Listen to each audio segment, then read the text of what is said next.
ನಮಸ್ತೆ. 10/5/2026 ಭಾನುವಾರ. ಸಾಮಾನ್ಯವಾಗಿ ನಾವು ಭಾನುವಾರಲ್ಲಿ ಪ್ರೋಗ್ರಾಮ್ ಮಾಡ್ತಿರಲಿಲ್ಲ.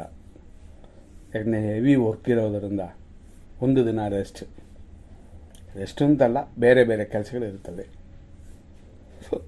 ಆದರೂ ಮಾಡೋಣ ಅಂತ ಇವತ್ತಿನ ಸೂರ್ಯೋದಯ 5:56ಗೆ, ಸೂರ್ಯಾಸ್ತಮಾನ ಸಂಜೆ 6:37.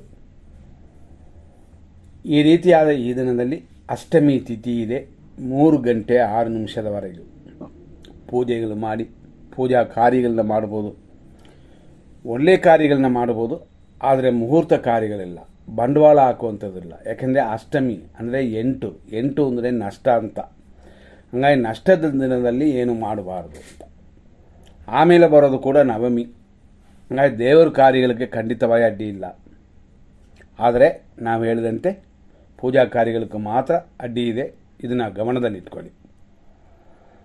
ಇವತ್ತು ಅಷ್ಟಮಿ ಮುಗಿದ ನಂತರ ನವಮಿ ಬರುತ್ತೆ. ಅದು ನಾಳೆಯವರೆಗಿದೆ. ಇವತ್ತಿನ ನಕ್ಷತ್ರ ಧನಿಷ್ಠ ನಕ್ಷತ್ರ ಇರೋದು ರಾತ್ರಿ 12:50ವರೆಗೂ. ಆದರೆ ಅಲ್ಲಿಯವರೆಗೂ 50% ಮಾತ್ರನೇ ಚೆನ್ನಾಗಿರೋದು. ಮರಣ ಮತ್ತು ಕುಲವೃದ್ಧಿ ಎರಡೂ ಕೂಡಿ ಬಂದಿದೆ. ತಾನಾಗಿ ಬಂದರೆ ಅನುಭವಿಸಿ, ತಾನಾಗಿ ಕೊಟ್ಟರೆ ತಗೊಳ್ಳಿ. ಆದರೆ ಆಪರೇಷನ್ ಮಾಡೋಕ್ಕೆ ಈ ದಿನ ಅಷ್ಟೊಂದು ಒಳ್ಳೆಯ ದಿನವಲ್ಲ. ಆದರೆ ಎಮರ್ಜೆನ್ಸಿಗೆ ನೋಡ್ಕೊಂಡು ಮಾಡಿ. ಇದೇ ಧನಿಷ್ಠ ನಕ್ಷತ್ರ ಮುಗಿದ ನಂತರ ರಾತ್ರಿ 12:50ನ ಮೇಲೆ ಶತಭಿಷ ನಕ್ಷತ್ರ ಬರುತ್ತದೆ. ದೋಷ ಹೆಚ್ಚಾಗಿಲ್ಲ. ಆದರೂ ಅಷ್ಟಮಿ ನವಮಿ ಇರೋದರಿಂದ ಬಂಡವಾಳ ಹಾಕುವಂಥದ್ದು, ದೂರದ ಪ್ರಯಾಣ ಎಲ್ಲ ಸ್ವಲ್ಪ ಹುಷಾರಾಗಿ ಮಾಡಿಕೊಳ್ಳಿ. ಯಾಕೆಂದರೆ ಈ ಕಾಲದಲ್ಲಿ ನಿಲ್ಲಿಸೋಕ್ಕಾಗಲ್ಲ. ಹಾಗಾಗಿ ಇವತ್ತಿನ ದಿನ ಪ್ರಕಾರ ಈ ರೀತಿ ಇದೆ. ಇವತ್ತಿನ ರಾಹು ಕಾಲ ಸಂಜೆ 5:01ರಿಂದ 6:37. ಯಮಕಂಡ ಕಾಲ ಇರೋದು 12:16ರಿಂದ ಮಧ್ಯಾಹ್ನ 1:51ವರೆಗೂ. ಅದು ಅಲ್ಲದೆ ಇವತ್ತಿನ 100% ಶುಭ ಸಮಯ ಅಂತ ಹುಡುಕೋಣ. ಈ 100% ಶುಭ ಸಮಯಗಳಲ್ಲಿ ಎಮರ್ಜೆನ್ಸಿಗೆ ಯಾವುದಾದ್ರು ಕಾರ್ಯಗಳನ್ನ ಮಾಡ್ಬೋದು. ಅದು 5:56ರಿಂದ 12:14 ಮಧ್ಯಾಹ್ನ 1:53ರಿಂದ ಸಂಜೆ 4:42, ಸಂಜೆ 6:53ರಿಂದ ರಾತ್ರಿ 10:49.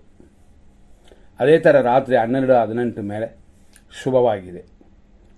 ಶುಭ ಅಂದರೆ ಮುಹೂರ್ತ ಕಾರ್ಯಗಳಿಗಲ್ಲ, ಕೆಲವು ಒಳ್ಳೆಯ ಕಾರ್ಯಗಳನ್ನ ಮಾಡಿ, ಧರ್ಮ ಕಾರ್ಯಗಳು. ಆದರೂ ನಿಮ್ಮ ಮೇಲೆ ಫಾಲ್ಟ್ ಇಲ್ಲದೆ ನೋಡ್ಕೊಳ್ಳಿ. ಮತ್ತು 100% ಅಶುಭ ಸಮಯವು ನೋಡೋಣ. ಫಸ್ಟೇ ಹೇಳಿದ್ವಿ, ರಾಹುಕಾಲ, ಯಮಕಂಡ ಕಾಲಗಳನ್ನೆಲ್ಲ. ಯಮಕಂಡ ಕಾಲ ಇರೋದು ಮಧ್ಯಾಹ್ನ 12:16ರಿಂದ 1:51. ಅದೇ ರಾಹುಕಾಲ ಇರೋದು ಫಸ್ಟೇ ಹೇಳಿದ್ವಿ 5:01ರಿಂದ 6:37. ಇವತ್ತು ಮೃತ್ಯು ಪಂಚಕ ಇರೋದು ಸಂಜೆ 4:44ರಿಂದ 6:51ವರೆಗೂ. ಆದ್ದರಿಂದ ಇವತ್ತು 50% ಚೆನ್ನಾಗಿದೆ ಅಂತ. ಅದರಲ್ಲೂ ಅಷ್ಟಮಿ ನವಮಿ ಇರೋದರಿಂದ ಅಷ್ಟಮಿ ಒಳಗಡೆ ದೇವಿ ಪೂಜೆ ಮಾಡ್ಬೋದು. ನವಮಿಯಲ್ಲಿ ನವಗ್ರಹ ಶಾಂತಿ ಹೋಮಗಳನ್ನ ಮಾಡಿಸ್ಬೋದು.